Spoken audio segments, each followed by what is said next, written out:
स्वागत है आप सभी का इस बुलेटिन में। खबरों के साथ मैं हूं प्रीति विश। सबसे पहले आपको ले चलते हैं मुख्यमंत्री जहां कुछ बोल रहे हैं कानपुर ग्रामीण क्षेत्र में। का शिलान्यास किया था वह भी घाटमपुर का ही है। ये कार्य समय पे पूर्ण हो, लोगों को बिजली मिले, इस लक्ष्य के साथ सरकार कार्य कर रही है और सरकार की मंशा भी बहुत स्पष्ट है। आपने देखा होगा कोरोना के पहले भी, कोरोना के बाद भी, कोविड-19 के दौरान आदरणीय प्रधानमंत्री जी के अनुकंपा से देश के अंदर 80 करोड़ गरीबों को राशन मुफ्त में उपलब्ध कराया गया। प्रदेश के अंदर 18 करोड़ लोग 12 बार राशन प्राप्त कर चुके हैं। 87 लाख वृद्धजनों को, दिव्यांगजनों को, निराश्रित महिलाओं को पेंशन की सुविधा एडवांस में देने का कार्य सरकार ने संपन्न किया। 2 करोड़ से अधिक किसानों को प्रधानमंत्री किसान सम्मान निधि समयबद्ध ढंग से देने की कार्रवाई को भी सरकार ने किया। ये सब कार्य इसलिए संभव हो पाया क्योंकि हमारे पास टेक्नोलॉजी थी। डीबीटी के माध्यम से हर गरीब के खाते में, हर किसान के खाते में, हर निराश्रित व्यक्ति के खाते में, हर निराश्रित महिला, हर वृद्धजन के खाते में पैसा सीधे भेजने की व्यवस्था की गई। टेक्नोलॉजी नहीं होती तो इतनी बड़ी महामारी के सामने हम सब असहाय हो गए होते हैं। लेकिन ये प्रधानमंत्री मोदी जी की दूरदर्शिता का परिणाम है कि हमने टेक्नोलॉजी का बेहतर उपयोग किया और उस बेहतर उपयोग का परिणाम आज हमारे सामने है कि उसके परिणाम सामने आ रहे हैं और हमने इस पूरी महामारी के दौरान समयबद्ध ढंग से पूरे कार्यक्रमों को आगे बढ़ाया। मजदूरों के भरण पोषण की कार्रवाई हो, जितने भी निर्माण श्रमिक थे, जितने भी ठेला खोमचा रेहड़ी लगाने वाले लोग थे, स्ट्रीट वेंडर्स थे, कूली थे, पल्लेदार थे, इन सब को भी हम लोगों ने भरण पोषण भत्ता दिया। लेकिन साथ साथ प्रवासी जो कामगार वापस आए थे उन्हें राशन किट और भरण पोषण भत्ता देने की कार्रवाई भी प्रदेश सरकार ने प्रदेश में संपन्न किया। कोविड के कालखंड में किसानों को समस्या न हो, हम लोगों ने समय पे कंबाइन मशीन और रेपर वहाँ भिजवाने की कार्रवाई की और इसके साथ ही यह भी व्यवस्था करवाई कि चीनी मिलें जितनी भी थीं प्रदेश के अंदर, उन सभी चीनी मिलों को हम लोगों ने समयबद्ध ढंग से चलवाने की कार्रवाई की। इन्फेक्शन भी नहीं हो लेकिन किसानों को भी समस्या न हो, इसके बारे में पूरी चिंता करने का कार्य भी किया गया। प्रवासी कामगारों का मामला हो या कोटा और प्रयागराज में जितने भी हमारे प्रतियोगी छात्र प्रतियोगी परीक्षाओं की तैयारी कर रहे थे, इन सब का मामला हो, इन्हें भी सुरक्षित वापस लाने और उनके घरों तक पहुंचाने का कार्य रहा हो, या प्रवासी कामगार और श्रमिकों को सुरक्षित उनके घरों तक पहुंचाने का कार्य रहा हो, पूरी ईमानदारी, पूरी प्रतिबद्धता के साथ सरकार ने केंद्र सरकार के साथ मिलकर के इस कार्य को संपन्न किया।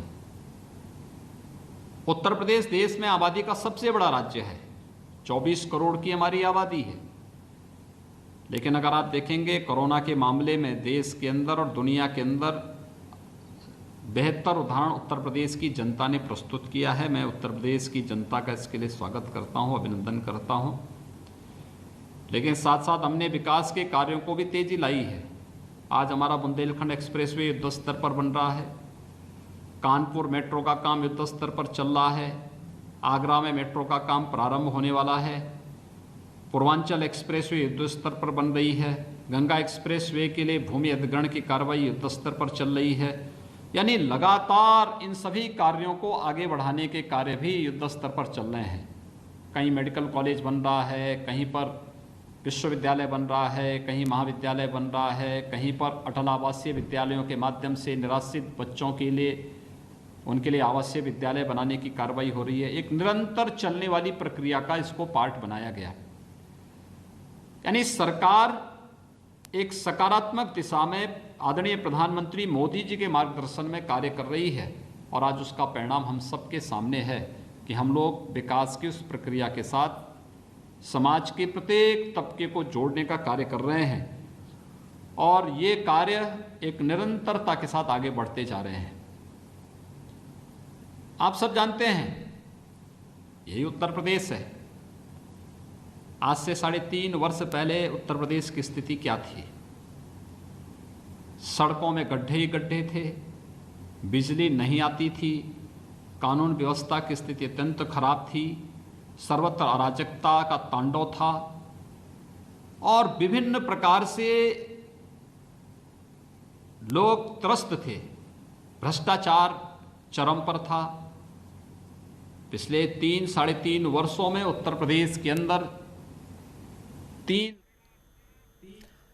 तो वर्चुअली संवाद कर रहे थे मुख्यमंत्री योगी आदित्यनाथ, सुना आपने। और चलिए अब बात करेंगे हाथरस केस की। तो इस मामले में लगातार एक के बाद एक बड़े बड़े और सनसनीखेज खुलासे हो रहे हैं और इस वक्त हाथरस केस से 3 बड़ी खबरें आ रही हैं। तो 3 बड़ी और अहम खबरें आपको बता दें। सबसे पहली और जो बड़ी खबर है वो ये कि उत्तर प्रदेश सरकार ने सुप्रीम कोर्ट में हलफनामा दायर किया है और हलफनामा दायर कर कहा है कि हाथरस के नाम पर दंगे कराने की बहुत बड़ी साजिश थी।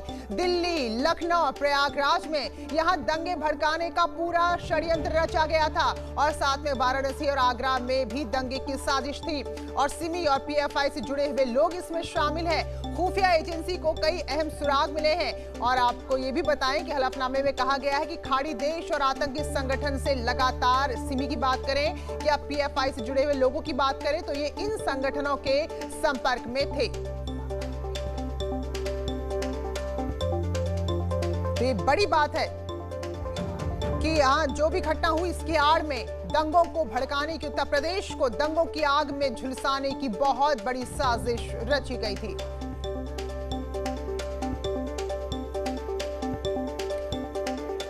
तो सियासत भी गर्म है। आरोप प्रत्यारोप के दौर हम देख रहे हैं लगातार जारी है। तो क्या कुछ कहना विपक्षी दलों का, सुनिए जरा। ये हाथरस की घटना, इसमें पीएफआई या अन्य संगठनों ने फंडिंग देके जाति युद्ध कराना चाह रहे हैं। बड़ी सीधी सी बात है। क्या तब उत्तर प्रदेश सरकार सो रही थी? गुप्तचर विभाग सो रहा था, इंटेलिजेंस सो रहा था, पुलिस सो रही थी। अपनी नाकामी छिपाने के लिए उस साजिश का नाम दे रहे हैं। ये सरकार उत्तर प्रदेश की कानून व्यवस्था नहीं संभाल पा रही। योगी जी, आपसे उत्तर प्रदेश नहीं संभल रहा तो उसको आप कहेंगे कि लोग साजिश कर रहे हैं? अरे जो साजिश कर रहे हैं उनके खिलाफ कार्रवाई करिए। तो ये वार है विपक्ष का सरकार पर। तो सरकार ने कैसे पलटवार किया है वो भी सुनिए।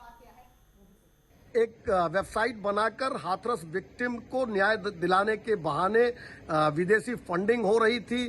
दंगे कैसे होंगे, उनके दौरान क्या क्या सावधानियां बरतनी चाहिए और गिरफ्तार होने पे क्या करना चाहिए, ये विस्तृत रूप से उस वेबसाइट में बताया गया था। अब कल मथुरा से 4 पीएफआई के सदस्यों की गिरफ्तारी इस बात की पुष्टि करती है कि जो सुरक्षा एजेंसीज थी उन्होंने सही दिशा में काम किया है और जो विपक्ष सहित विभिन्न लोगों की साजिश थी उसको बेनकाब किया है। और इसी मामले से जुड़ी जो दूसरी बड़ी खबर है वो ये है कि यूपी सरकार ने जो हलफनामा दाखिल किया है सुप्रीम कोर्ट में, उसमें साफ तौर पर कहा गया है कि इस मामले की जो निष्पक्ष जांच चल रही थी उसे पटरी से उतारने की कोशिश है। सुप्रीम कोर्ट हाथरस के मामले में सीबीआई जांच की निगरानी करे। यूपी सरकार के हलफनामे में बड़ा दावा किया गया है कि परिवार की मंजूरी मिली और उसके बाद और हिंसा से बचने के लिए आधी रात में अंतिम संस्कार के लिए सहमत हुए, क्योंकि यही सवाल बार बार उठ रहे हैं कि बगैर परिवार की अनुमति के कैसे उनकी बेटी का अंतिम संस्कार कर दिया गया। तो लेकिन अब सरकार ने कहा है कि परिवार वालों की सहमति थी। सुप्रीम कोर्ट में पीआईएल पर आज सुनवाई है। पीआईएल में यूपी से दिल्ली केस ट्रांसफर कराने की मांग की गई है, तो जो एक जनहित याचिका दाखिल की गई है। यूपी सरकार ने कहा हालांकि वो मामले की निष्पक्ष जांच कर सकती है, लेकिन निहित स्वार्थ निष्पक्ष जांच को पटरी से उतारने के मकसद से प्रयास कर रहे हैं।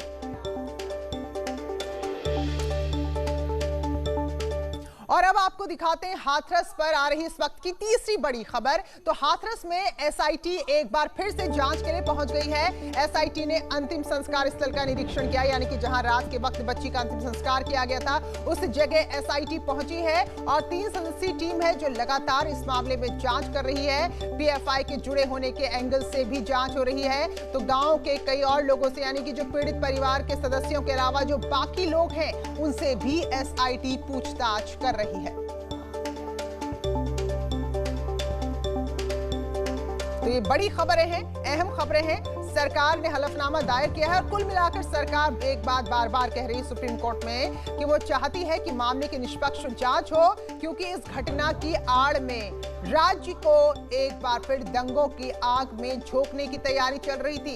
एक बहुत बड़ा षड्यंत्र यहां पर रचा जा रहा था, एक बहुत बड़ी साजिश रची जा रही थी। तो जो एक वेबसाइट भी सामने आई थी, लेकिन जैसे मामले की जांच शुरू हुई तो अचानक उस वेबसाइट को डीएक्टिवेट कर दिया गया। तो ऐसे में अब सवाल खड़े हो रहे हैं राज्य की सुरक्षा को लेकर और हाथरस कांड की आड़ में साजिश को लेकर। हमारे सहयोगी हमारे साथ जुड़ चुके हैं, अनामिका सिंह जो हाथरस से हमारे साथ हैं, इसके अलावा ऋषभ मणि हमारे साथ लखनऊ से हैं और सुशील हमारे साथ दिल्ली से जुड़े हुए हैं जहां सुप्रीम कोर्ट में सरकार ने हलफनामा दायर किया है। तो सुशील, पहले आप बताएं क्या कुछ अहम खबर आपके पास? पहले आपको जानकारी दे दूं कि सुप्रीम कोर्ट ने इस पूरे मामले में उत्तर प्रदेश सरकार की तमाम दलीलों को सुना और तमाम दलीलों को सुनने के बाद एक स्टेटस रिपोर्ट दाखिल करने के लिए कहा है उत्तर प्रदेश सरकार से। हालांकि उत्तर प्रदेश सरकार की तरफ से ये कहा गया कि वो चाहते हैं कि सुप्रीम कोर्ट इस पूरे मामले की मॉनिटरिंग करे जब सीबीआई जांच हो, लेकिन सुप्रीम कोर्ट में याचिकाकर्ताओं की तरफ से ये साफ तौर से कहा गया कि चूंकि इस पूरे मामले में वो सीबीआई इंक्वायरी नहीं चाहते हैं, एसआईटी की निगरानी में ही जांच चाहते हैं। इस पर सुप्रीम कोर्ट ने काफी अपने आप को अचंभित माना और ये कहा कि जब इस पूरे मामले में एक तरफ आप फेयर इन्वेस्टिगेशन की बात कर रहे हैं तो सीबीआई इस पूरे मामले में जांच कर रही है, तो उससे आपत्ति क्या है। बहरहाल सुप्रीम कोर्ट में उत्तर प्रदेश सरकार ने कहा है कि तमाम जो पीड़ित पक्ष हैं उनको सुरक्षा मुहैया कराया गया है, उनके बयानों को दर्ज किया गया है।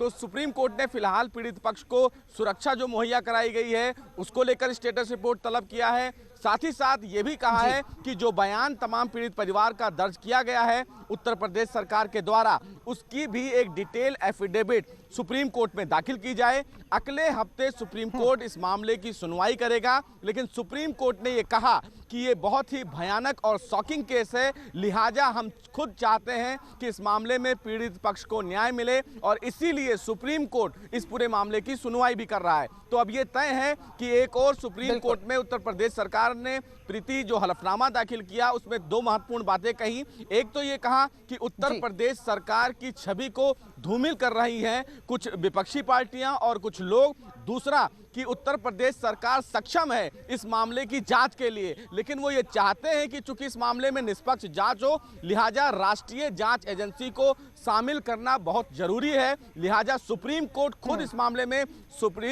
इस मामले में सीबीआई जांच मॉनिटर करने का आदेश जारी करे। जी बिल्कुल, क्योंकि यही कहा गया था कि सीबीआई जांच नहीं बल्कि चाहते हैं कि जो सुप्रीम कोर्ट के जज हैं उनकी निगरानी में ये जांच हो। ऋषभ मणि हमारे साथ जुड़े हैं। तो ऋषभ, जो कुछ हाथरस में हुआ वो हम सब ने देखा, बहुत ज्यादा शर्मनाक है, लेकिन जो खुलासे हो रहे हैं कि भाई यहाँ तो इस पूरे मामले की आड़ में राज्य को दंगों की आग में झोंकने की कोशिश थी। प्रीति, देखिए अभी तक जो जिस तरह के खुलासे हो रहे हैं उससे एक बात जरूर साफ होती है कि सारे जितने भी यहाँ पर प्रदर्शन हो रहे थे वो प्री प्लान थे। 19 से ज़्यादा एफआईआर दर्ज हो चुकी है उत्तर प्रदेश के अलग अलग जिलों में। अकेले हाथरस में 5 एफआईआर दर्ज हैं और जो 4 लोगों को कल गिरफ्तार किया गया जो पीएफआई सीएफआई से जुड़े हुए हैं उनसे भी जो पूछताछ हो रही है उसमें भी अहम खुलासे हुए हैं। उनके मोबाइल फ़ोन, उनके लैपटॉप को पुलिस ने अपने कब्जे में ले लिया, उसका डेटा रिट्रीव और रिकवर किया जा रहा है। ऐसा माना जा रहा है जैसे ही वो डेटा रिकवर हो जाएंगे पुलिस कुछ और बड़े खुलासे भी कर सकती है। तो आखिरकार देश के अलग अलग कोनों में जो लोग हैं उनको हाथरस आने की अचानक ज़रूरत क्यों पड़ गई? 14 तारीख की ये घटना थी, फिर उसकी डेथ पीड़िता की 29 को होती है नई दिल्ली में डेथ होती है। लिहाजा माना जा रहा है चूँकि सेंटर पॉइंट नई दिल्ली बन गया था, वहाँ से ही सभी साजिश एक्टिवेट की गई हैं और जिनके सिरे उत्तर प्रदेश में आकर के खुल रहे थे। अब इसके बाद एक वेबसाइट अचानक लॉन्च हो जाती है जिसमें जस्टिस फॉर हाथरस विक्टिम के नाम से फंड जुटाया जाता है। वेबसाइट किसने ये शुरू की थी, उसके लिए फंडिंग कहाँ से हुई थी, और इस वेबसाइट को चालू करने के बाद जो फंडिंग हुई वो किन खातों में ट्रांसफर हुई। ईडी उसके ऊपर लग गई है, और जो क्रिमिनल केसेस दर्ज किए हैं उत्तर प्रदेश पुलिस ने, वो उत्तर प्रदेश उनकी इन्वेस्टिगेशन कर रही है। उसमें 5 लोग अलग गिरफ्तार हैं उत्तर प्रदेश के अलग अलग जिलों से, और 4 ये पीएफआई और सीएफआई से जुड़े हुए युवक हैं। तो ये मान के चलिए ये सभी जितनी भी इन्वेस्टिगेशन हो रही, सबके सिरों को एक जगह लाकर जोड़ा जाएगा, फिर इस बात का खुलासा किया जा सकता है और कौन कौन लोग इसमें शामिल हैं। बिल्कुल, जो सीए को लेकर भी दंगे हुए थे, जो आगजनी हुई थी, ऋषभ उस वक्त भी नाम यहाँ पर पीएफआई का आया था, अनेक संगठनों का आया था। चलिए फिलहाल हम हाथरस का रुख करते हैं। अनामिका, एक बार फिर एसआईटी यहाँ पर पहुंची है, क्या कुछ जानकारी आपके पास है? कहाँ छानबीन की, किन किन लोगों से पूछताछ हुई है?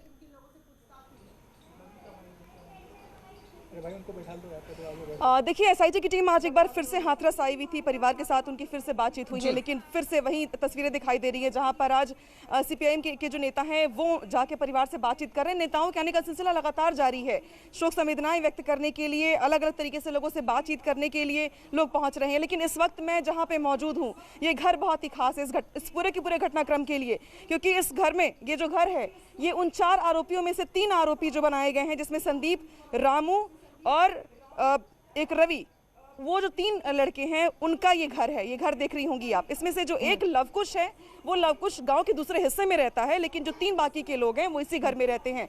तीनों आपस में रिश्तेदार हैं, यानी कि एक चाचा है, एक भतीजे हैं और एक उसके कजन भाई हैं। तीनों आपस में रिश्तेदार हैं। जो पीड़िता का घर है वो इस घर के बिल्कुल ठीक पीछे है।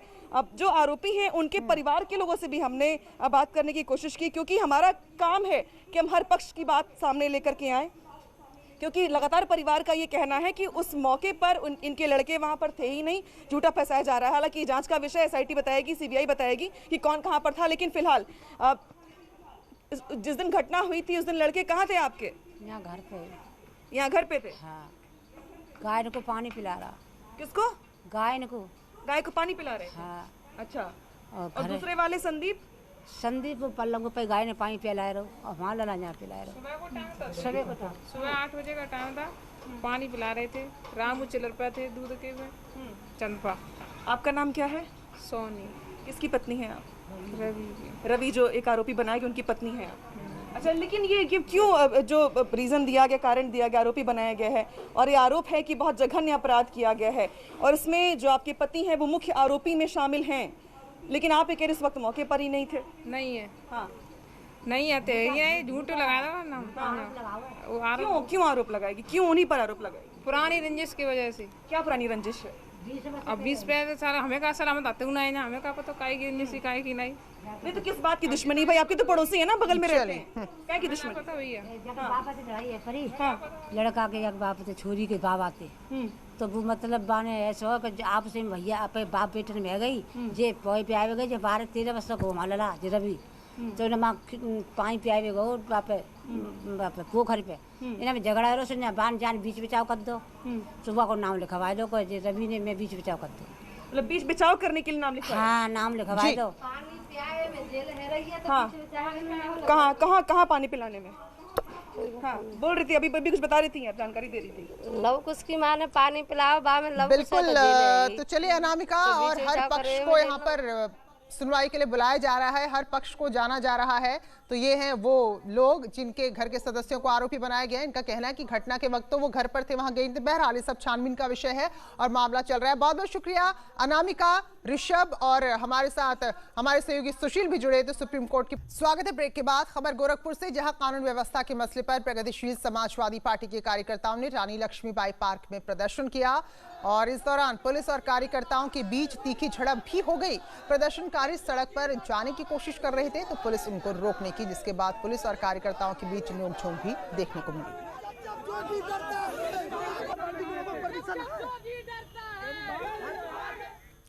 खबर ग्रेटर नोएडा से, जहां ग्रामीणों ने थाने का घेराव किया है। बुजुर्ग की मौत से गुस्साए ग्रामीण यहां पहुंच गए। दरअसल 3 अक्टूबर को बुजुर्ग के साथ मारपीट हुई थी। उनका अस्पताल में इलाज चल रहा था, लेकिन उन्होंने इलाज के दौरान आज दम तोड़ दिया, जिसको लेकर गुस्साए ग्रामीण प्रदर्शन करने के लिए पहुंचे हैं। आरोप है कि पुलिस ने आरोपियों के खिलाफ गंभीर धाराओं में मुकदमा दर्ज नहीं किया, केस को हल्का करने की कोशिश की। तो ये पूरा मामला थाना फेज 3 के परथला गांव का है।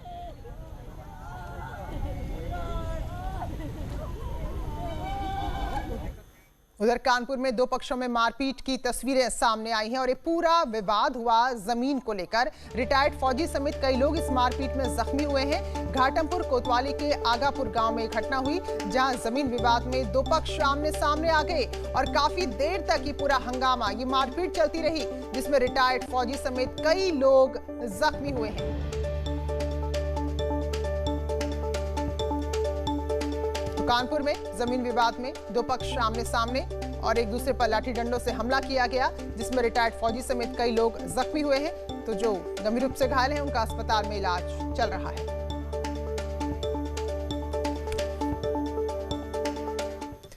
निजीकरण के विरोध में बिजली विभाग के कर्मचारियों और अधिकारियों की बेमियादी हड़ताल जारी है, जिसको लेकर शहर से लेकर गांव तक हर ओर हाहाकार मचा हुआ है। प्रयागराज के कई इलाकों की बिजली ठप है। बिजली गुल होने से पानी की भी किल्लत शुरू हो गई है, जिसको लेकर तेलियरगंज में प्रतियोगी छात्रों ने और स्थानीय लोगों ने विद्युत सब स्टेशन का घेराव किया। प्रयागराज लखनऊ हाईवे पर जाम लगा दिया। वहीं पुलिस को बैरिकेडिंग कर रूट डाइवर्ट करना पड़ा है। तो ये वो लोग हैं जो बिजली आपूर्ति ना होने से परेशान हैं। तो कर्मचारियों का निजीकरण के खिलाफ प्रदर्शन चल रहा है। बिजली ठप है तो पानी की सप्लाई भी काफी हद तक बिजली पर निर्भर करती है, तो पानी की किल्लत भी शुरू हो गई है और इसी से परेशान कुछ प्रतियोगी छात्र और आम लोगों ने प्रदर्शन किया है।